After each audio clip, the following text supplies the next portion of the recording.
go. Rude. So this first one is to basically introduce myself, and it is called Witch. I have been the maiden. I have been and still am the mother. But now I am entering my crone era, and I am embracing it with arms open wide.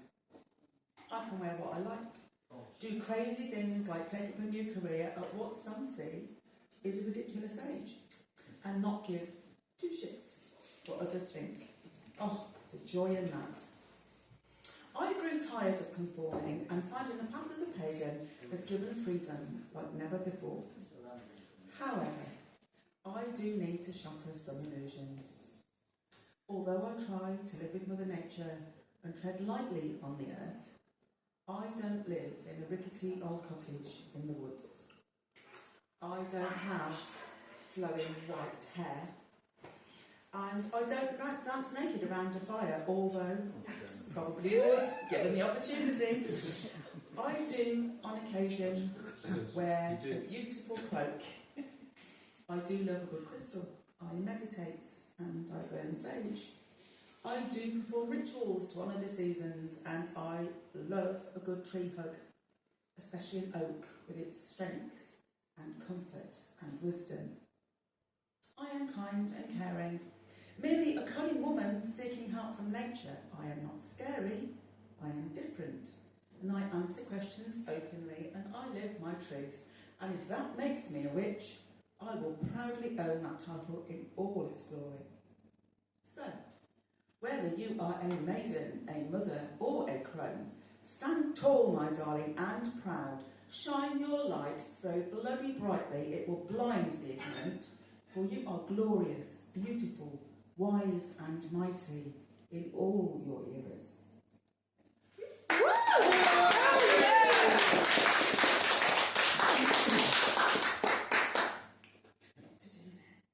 Okay, we'll lighten the mood for a minute. So, you'll get the title of this when I get to the end. It will be very apparent.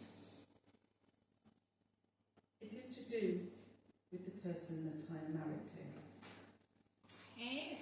So, my husband is a poet, as most of you know, and we live in what I like to think of as an artistic household. But I also occupy the mundane world, with feet firmly planted, a caring profession needing to be alert and fresh every minute of every shift.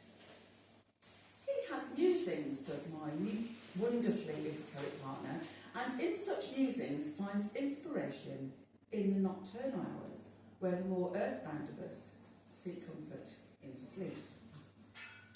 There I lie, just tipping into that wonderful liminal space between waking and sleeping, our protagonist, next door in his creative lair, office, spare bedroom. Suddenly, light crashes into the darkness, the noisy scraping of a door, footsteps wandering. I should think kind and loving thoughts, but no.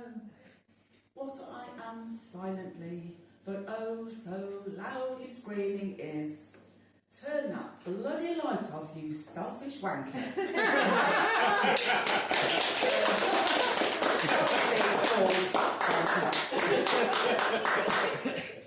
Mine, that was the first one she ever wrote. Second, but don't like to correct you. This might be contentious, depending on your experience of the NHS. So I'm going to say, it might land, it might not. We'll see. So, this is called the hospital. Old people, young people, children moving in throngs along endless corridors which all look the same. Sitting in overcrowded, uncomfortable waiting rooms where staff struggle to cope with the daily, week in, week out, ever increasing numbers.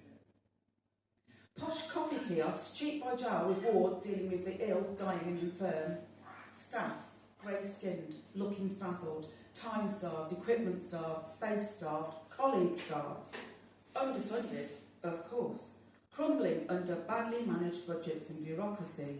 But at the point of contact, when the chips are down, you will be looked after. A bed will be found, somehow, somewhere. Maybe local, maybe less than ideally miles away, but a bed will be found, eventually. Be assured treatment will be given by someone, somewhere, willingly and selflessly. Underpaid and undervalued though they are by a succession of leaders, they give their time willingly, because they care. Don't blame them for the woeful management.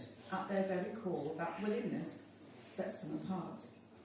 Despite the pressure, despite woeful working conditions, despite poor pay, with scant regard for their own well-being, they will always be there for you.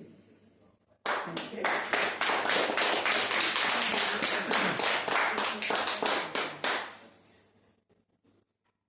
To line it, okay. Face off the next one. This is called Pissed Off. Sorry about the language, Lee. Not sorry. Why can't they let me take the top completely off a Coke bottle? I'm a grown-ass adult. I'm not going to choke or forget to recycle the bloody lid. Instead, it just hangs there, in the way, taunting and stopping me closing it properly, so then I spill the damn drink. Why do they put bloody shrink-wrap condoms on cucumbers? So I sliced chunks out of myself and said cucumber, trying to unwrap it. Most fruit veg comes with built-in wrapping. It's called peel. Trigger warning, dog owners, small dogs. Why do dog owners buy their dogs coats?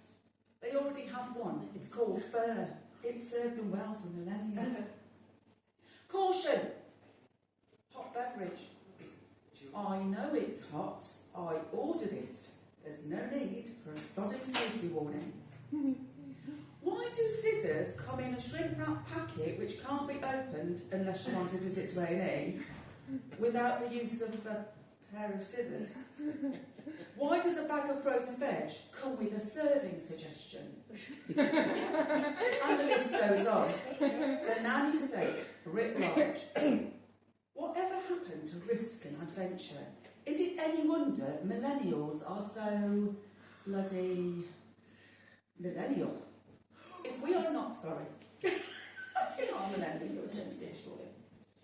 If we are not very careful, and it's coming up on us fast, independent thought will be consigned to the history books.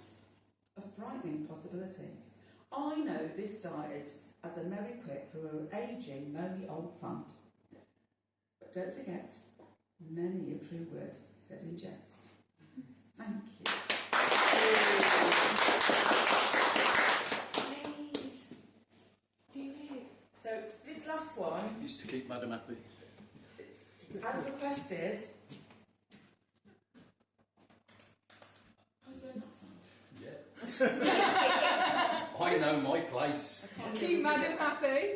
Keep me happy, it's my piece. So this is called Minefields, and it's about living in today's society where you don't know whether you're doing right, doing wrong. Whatever you do is probably wrong, but should be right. So this is called Minefields. Ready? 3, 2, 1, go. He is a man, and he sometimes feels confused. She is a woman who constantly feels afraid. This winding path of life is paved. With mixed messages and confusion. What to say, What not to say. what to wear, What not to wear. what to do, What not to do. how to look, How not to look. What flags to wave. what flags not to wear, Where to live. where not to live, What to read. what not to read, What to eat. what not to eat, and on and And on on and and endlessly endlessly on, trying to fit others' agendas. So, we have come up with A very a very simple simple guide to navigate these dangerous waters. It is this. Get up, Don't be a cunt. go to bed, Repeat. Love it. Love it. That was amazing. That was amazing. Thank you so much.